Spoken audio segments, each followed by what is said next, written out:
تعلمون بالبينات والزبر وأنزلنا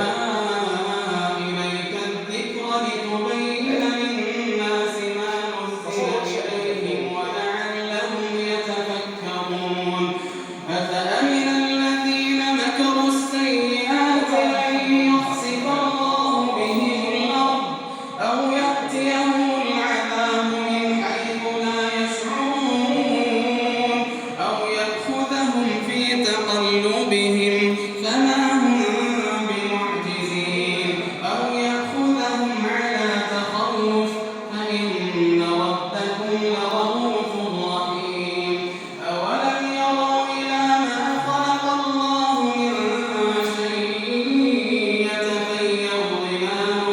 يتفيأ ظلاله عن اليمين والشمائل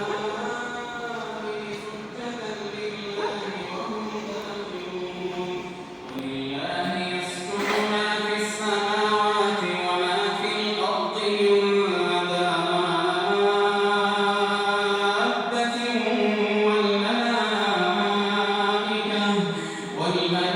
والملائكة وهم لا يستكبرون يخافون ربهم من فوقهم ويفعلون ما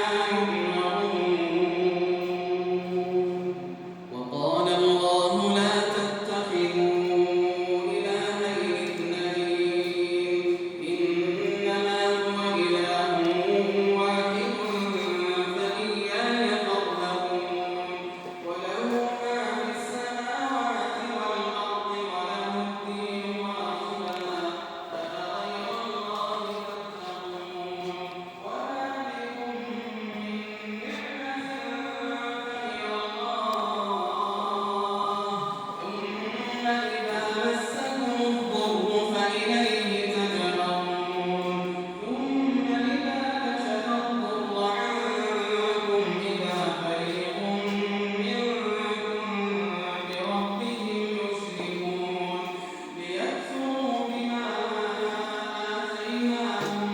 فتمتعوا فسوف تعلمون ويجعلون لما لا يعلمون نصيبا مما رزقناهم تالله لتسألن عما كنتم تفترون ويجعلون لله البنات سبحانه ولهم ما يشتهون وإذا